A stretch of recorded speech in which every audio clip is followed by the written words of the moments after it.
dari Universitas Muhammadiyah Profesor Dr. Hamka. Adanya saya di sini untuk meminta sedikit waktu ibu-ibu semua untuk saya menyampaikan sedikit tausiah atau sedikit ceramah berkaitan dengan tugas kuliah. Untuk mempersingkat waktu, langsung saja saya masuk. Bismillahirrahmanirrahim. Alhamdulillahirabbil alamin wassalatu wassalamu ala asrofil anbiya'i wal mursalin wa ala alihi wa sahbihi ajma'in, amma ba'du.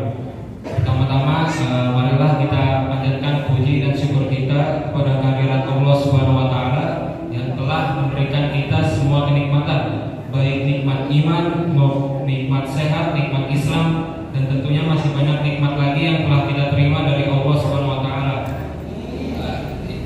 Yang membuat kita, baik saya dan ibu-ibu sekalian, dapat dipertemukan di masjid yang dicintai oleh Allah Subhanahu wa taala dan mudah-mudahan diridhoi oleh Allah Subhanahu wa taala. Tak lupa sholawat dan salam kita junjungkan kepada Nabi besar kita, Nabi Muhammad sallallahu alaihi wasallam, yang telah membawa kita dari zaman kegelapan hingga zaman terang benderang seperti sekarang ini. Adanya saya di sini untuk menyampaikan sedikit ceramah tentang bersyukur. Kita semua pasti pernah mengucapkan kalimat alhamdulillah ya ibu ya. Nah, kalimat alhamdulillah ini kita ucapkan pasti saat misalnya kita sedang mendapatkan rezeki, atau hanya sebatas kita setelah makan lalu kita kenyang, itu pasti kita ucapkan alhamdulillah. Atau mungkin ketika kita diselamatkan dari suatu kesulitan atau ujian atau musibah yang menimpa kita, itu pasti kita mengucapkan alhamdulillah.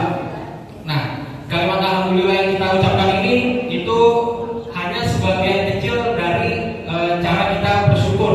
Karena dalam Islam bersyukur itu bukan hanya sekedar memuji Allah atas karunia yang diberikan, melainkan lebih dari itu.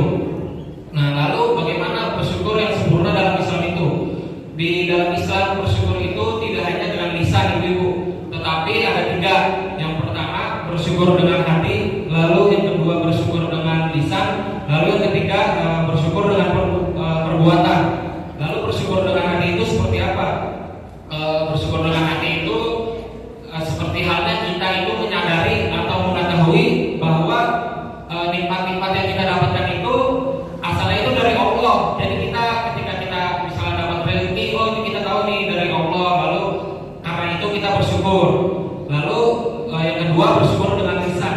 Nah, bersyukur dengan lisan itu ya seperti yang sering kita lakukan, yaitu mengucapkan alhamdulillah, di mana alhamdulillah ini bentuk pujian kita kepada Allah atau sanjungan kita kepada Allah. Karena itu alhamdulillah artinya kan segala puji bagi Allah. Lalu yang ketiga bersyukur dengan perbuatan. Nah, bersyukur dengan perbuatan ini itu tuh bentuk dari realisasi kita terhadap kenikmatan yang Allah telah kasih dengan cara melakukan ibadah dan amal soleh. Karena ibadah dan amal soleh ini merupakan bentuk dari rasa syukur kita kepada Allah. Nah, setelah dari penjelasan ketiga itu kan kita sudah tahu nih bahwa bersyukur dalam Islam itu tidak hanya dengan lisan, melainkan dengan hati, lisan, lalu perbuatan. Nah, yang jadi pertanyaan untuk kita semua, apakah dalam keseharian kita itu sudah melakukan itu semua? Nah, nyatanya di keseharian kita itu jarang sekali melakukan ketiga perbuatan syukur itu. Yang paling sering kita lakukan mungkin hanya mengucap lisan ya, mengucap alhamdulillah. Nah, bahkan Allah sendiri sudah menjelaskan itu dalam firman-Nya di Al-Quran surat Saba ayat 13 yang bunyinya itu wa qalilun min ibadiyas syakur, yang artinya sedikit sekali dari hamba-hambaku yang banyak bersyukur. Nah, dari arti ayat ini itu sudah jelas bahwa Allah sendiri yang menjelaskan bahwa hambanya ini banyak sekali, cuman yang bersyukur itu sedikit sekali. Bahkan seperti misalnya kita bisa bangun tidur hari ini saja, itu kan kita harusnya sudah bersyukur ya Bu ya. Tapi selalu ada aja gitu hal-hal yang kita keluhin gitu. Daripada bersyukur lebih banyak mengeluhnya gitu kan. Nah, hal ini tuh membuktikan bahwa kita itu belum mampu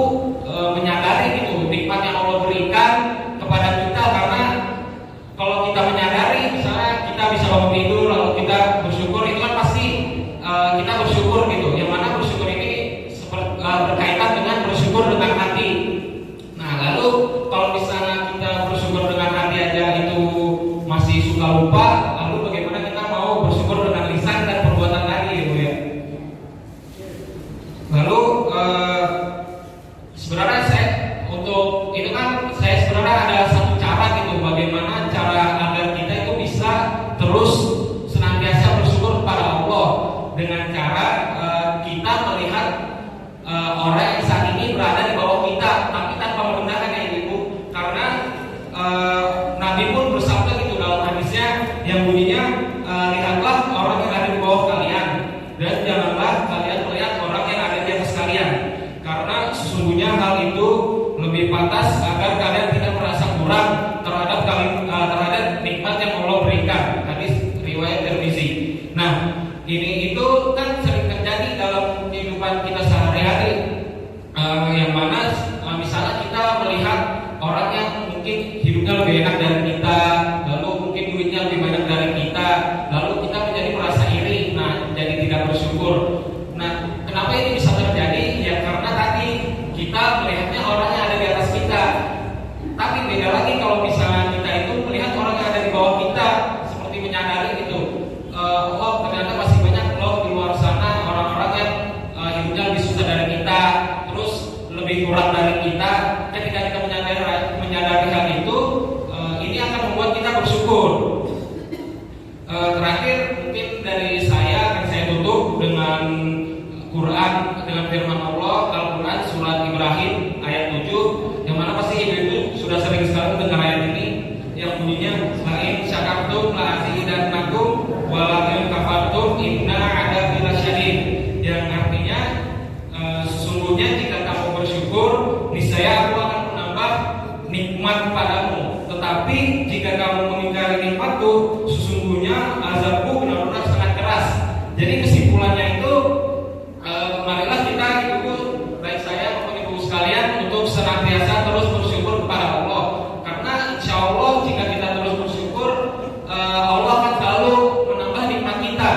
Tapi jika kita lupa untuk bersyukur atau tidak bersyukur, mungkin hal-hal inilah yang menghambat nikmat-nikmat kita untuk datang kepada kita. Mungkin itu saja yang bisa saya sampaikan. Bila ada kesalahan, kurang lebihnya mohon maaf. Yang benar-benar